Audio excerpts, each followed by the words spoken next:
G'day and welcome to Snap Happy, the photography show. I'm Jason Edwards. And I'm Maddie Sloane. Jace, what's happening this week? Well, I've been trekking through the Dandenong Ranges in search of the elusive lyrebird. I soon discovered getting a clear shot was no easy feat. What about you, Mads? I met up with one of Australia's most well-known nature photographers. He has just recently released a gallery of reimagined photographs from his long career. The one behind us is called Time and Again. All this and more on today's episode of Snap Happy, the photography show. Steve Parish is well known for his amazing range of nature books, calendars and greeting cards, all featuring Australian animals, plants and landscapes. His career has spanned over the last 5 decades and is still going strong. So how did it all begin? It actually began from the perspective as a hunter. I'm talking about shooting things. Yep. So I was raised in Adelaide in the 50s.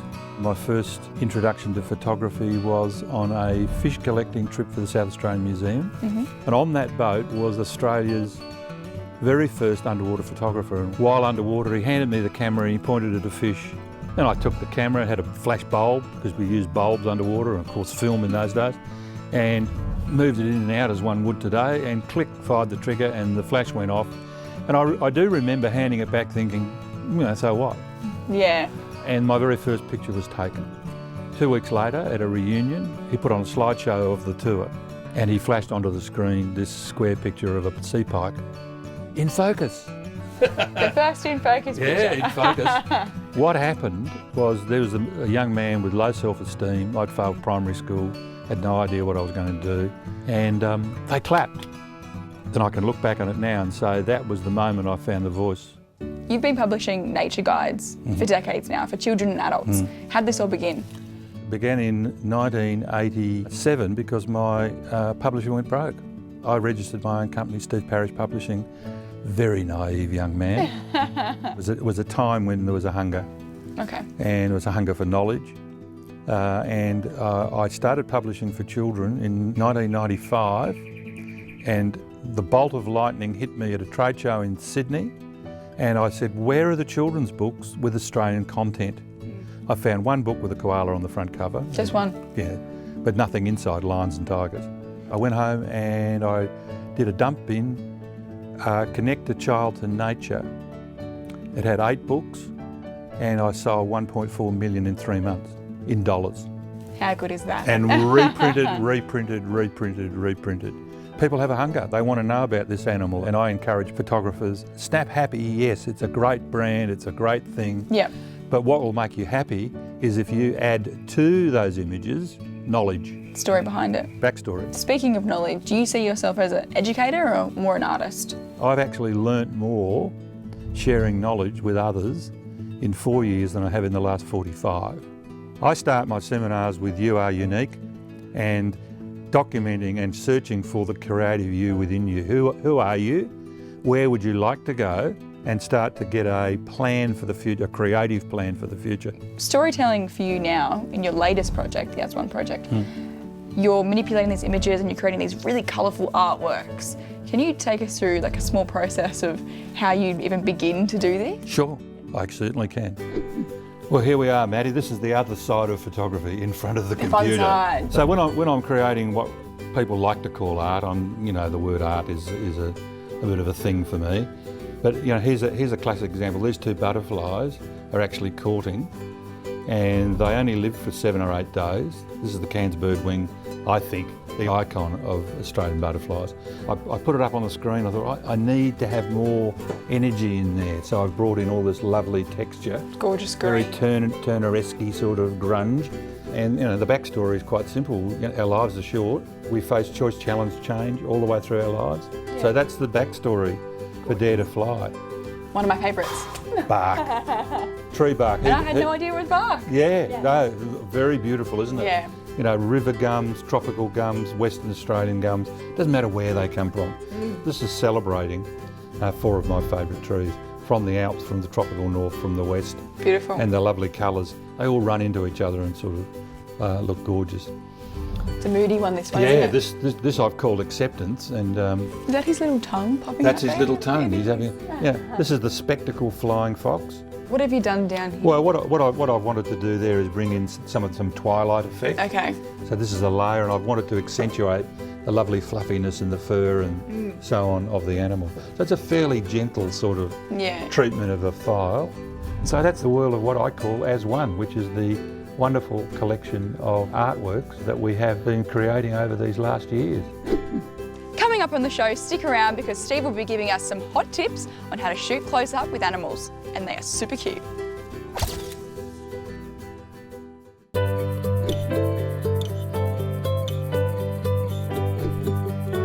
I have to track and photograph elusive wildlife all the time. Today I'm on the trail of the superb lyrebird, so I've come to Healesville Sanctuary to catch up with Fisk, an old friend. So Fisk, we're here at the Healesville Sanctuary in this magnificent aviary. What can you tell me about lyrebirds? I just reckon they're the most amazing bird you can get. They've just got such elaborate tail feathers, shaped like a lyre, a musical instrument. That's where the name comes from. But also their calling. Their calling is mimicry, copying something that they hear. Kookaburras, whipbirds, but he will also copy human speech. He'll copy the school bell from across the road, the reptile house alarm next door. The sanctuary's had lyrebirds for decades, obviously. Yeah, the Healesville Sanctuary is renowned for our work with lyrebirds over the years.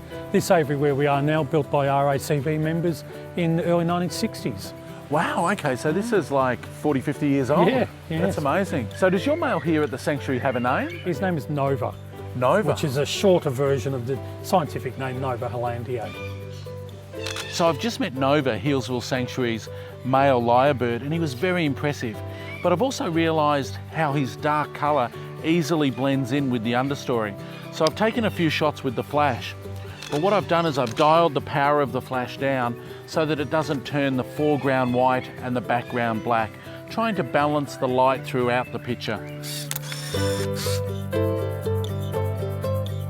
So Fisk, where would we go if we wanted to find lyrebirds in the wild? Sherbrooke Forest up in the Dandenongs is very good. I've rarely ever been there myself, but I've spoken to so many people walking through the bush where they see lyrebirds all the time, I'll say. With that advice, we set off for Sherbrooke Forest early the next morning. Before even leaving the car park, we saw a couple of lyrebirds and thought, wow, this is going to be great. Little did we know that they were going to disappear into the forest. So off we hiked to track them. Jan, now you're part of a group that's been studying lyrebirds in this area for 50 years. Can you tell me about that? There's only 10 of us. 9 of us are retired and one's a young student, and he's our lifeblood. So I come out most days and I do a report. I go home and put it into a template. I then put it into a database, and we have a meeting once a month and we discuss what we've seen and what the trends that we're seeing. So Jan, where do you think we're going to find some lyrebirds? Well, we might hear them calling, but the best indication is this scratching. And also you can find their droppings. So that bit over there looks quite fresh. Excellent. So I would say that a male lyrebird's gone through here. Yes, today. Okay. Before too long, a lyrebird call drew us deeper into the forest. I've photographed a lot of elusive birds in my career. Lyrebirds I don't think are much different. You're either going to get one doing exactly what you want it to do, or you're going to spend your days crashing through bush like this, and they're just going to keep moving away from you in the opposite direction. Finally, we came across a male foraging in the undergrowth. The difficulty is that he feeds and forages always behind a bush, or that's how it seems. And then you get close, he moves to the base of the next tree.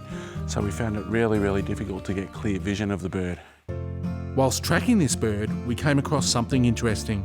Jan, we've got this wonderful exposed mound of dirt. What can you tell me about it? So this is one of his mounds. He'll have up to 20 in his territory, but he may have 5 main ones that he uses more frequently.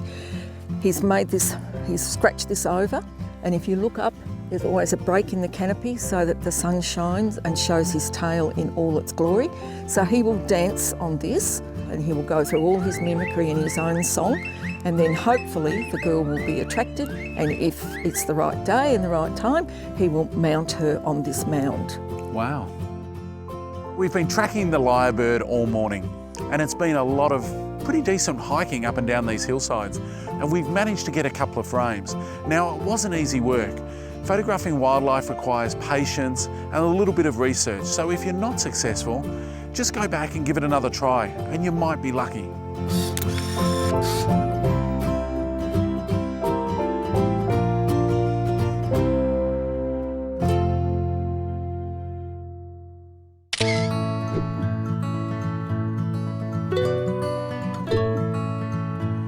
Cameras are incredibly fragile and complicated pieces of equipment. Don't do the cleaning yourself. Look at this. That's destroying a set of shutter blades, which would cost you 3 times what a sensor clean would cost you. This little sensor would cost you $2,000. It's not worth doing it yourself. Take it to a professional.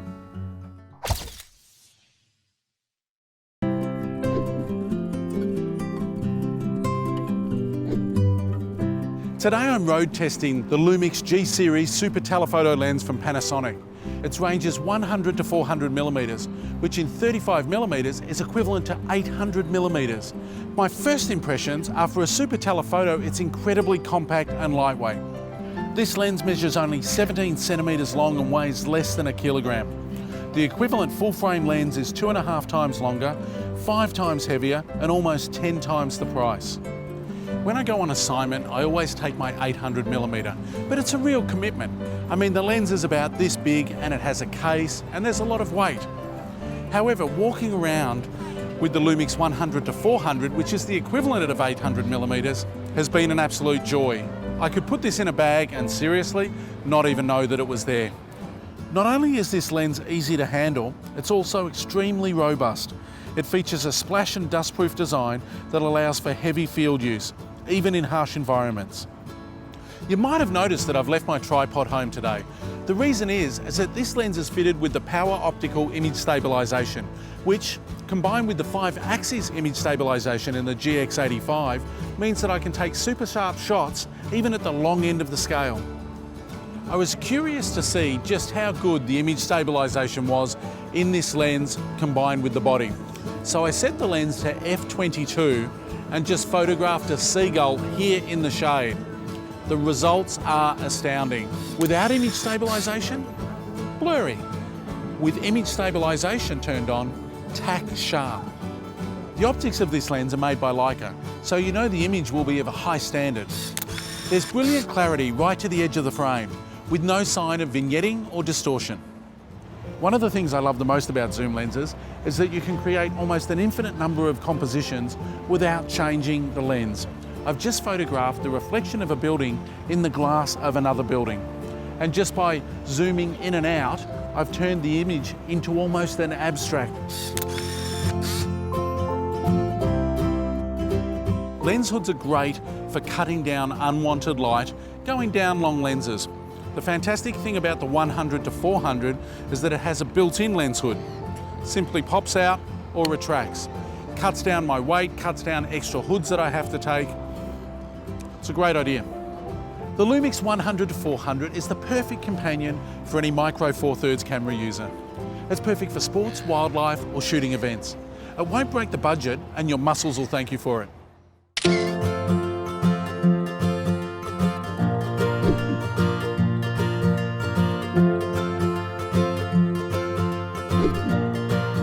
Hi, I'm Steve Parish. I'm a nature photographer and this is what's in my kit.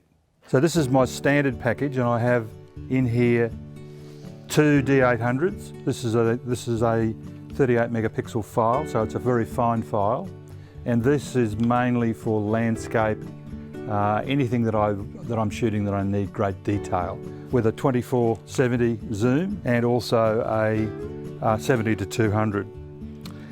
On the other Nikon, which is a Nikon D3S, which is a 16 megapixel camera, I have a fisheye. That camera is very much used these days for stitching. I like to do vertical stitches with this camera, particularly in close confines. Also in the bag we have a 16 to 24 and not many flashes these days. I just carry one SB 900 flash. That does squeeze, believe it or not, into a cabin baggage. A little overweight.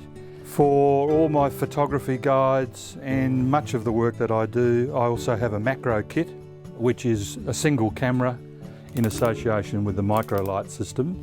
Wonderful thing about the Nikon one is that these are totally removable, so you can do backlighting very, very easy. You can model your lighting. But these are a great addition too for macro work.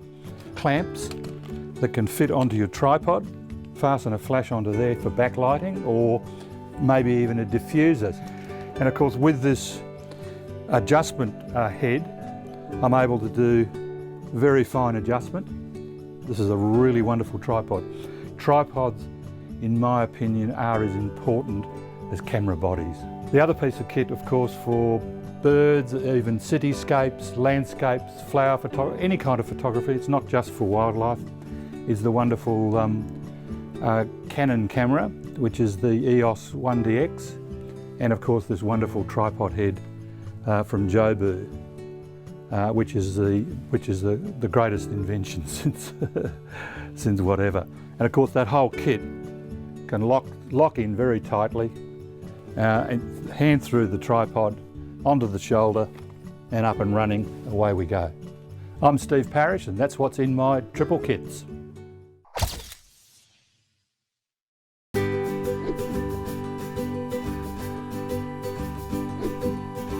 Steve, your wildlife guides are incredible. Thank you. And we've got some friends here. Yes. Who are they? I'm here with my friend Martin Findelson from Gecko Wildlife in Brisbane. And Martin and I have been actually working together for many, many, many years. He takes these lovely animals into school classrooms and he introduces children, which I think is very important, to living animals. These are all hand raised, they're all government approved. It's a very well managed organisation. And in my workshops, I like to introduce people to living animals in terms of focus on eyes, etc, etc. Let's go meet them and you can show me some tips. I will. All right, so what do we have here?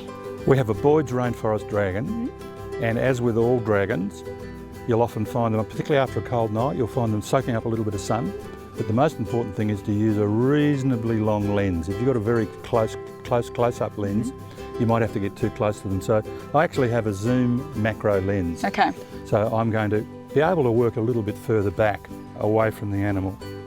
And so what I first do is I do tests to make sure that my exposure is correct. And then I just move in and I'm looking at the eye. Close. And I have what I call a rocking focus. So I'm just going to come in very closely. I don't use my automatic focus. Just come in and I just rock backwards and forwards like this until I get the composition right, the eyes nicely in focus, and maybe make one or two different. See, I'm rocking backwards and forwards quietly. Using the histogram on the back of the camera, that tells me that file is beautifully in focus. Yep. And perfectly exposed. So before I even go to the computer, I know I've got it. Yep. We've got the cute one now. Yes, and of course, everybody down the east coast of Australia would know about possums. And of course, the most encountered of all of them is the brushtail. Yep. And they wear jack boots and run around on your rooftop in the middle of the night. They do sound like that. This is a much more gentle animal. This is the common ringtail. So to photograph these sort of animals at night, it's really good to have a separate flash with somebody holding it for you. Okay. And for you perhaps to have a soft focus light. So just softly on the animal, do the rocking, get the focus sorted. The reason we're moving our flash away from the direct angle of the lens and the sensor is that we're going to get eye shine. They have big reflectors in the eyes, which enables them to see in the dark. So they get a red eye like we do. They get a red eye just like humans. Beautiful. And they are, they're very, very With a smile, addictive. doesn't he, today? Yeah, gorgeous animals. So this, Maddie, is the king and queen of all Australian snakes for me, on a personal level. This is the green python from North Queensland. She's pretty, isn't she? Beautiful. Yep. This is a juvenile, completely harmless, rarely seen in the wild, but not necessarily rare. You could photograph the same snake every second Tuesday for 2 years and the images would be completely different. Yep. The coiling, the angling of the body, you can see it's starting to move now, starting to climb. They're brilliant climbers. Look at those coils. And of course I'd be getting a series of photographs of that as it climbs, using the muscles right along the body to make that climb. That is the most beautiful thing, is it not? That's all right, the branch stops there. Yeah, the branch stops there.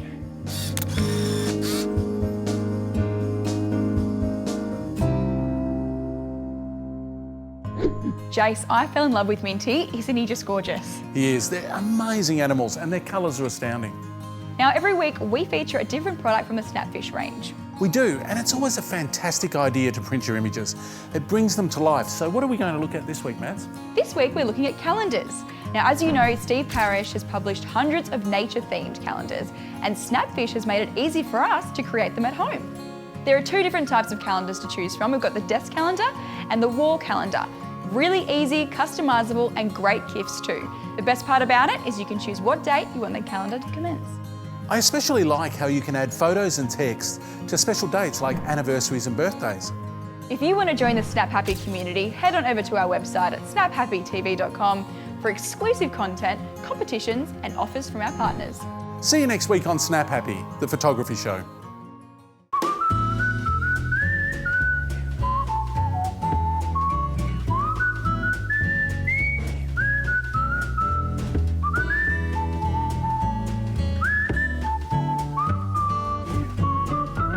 So Jan, we've got this wonderful mound of dirt.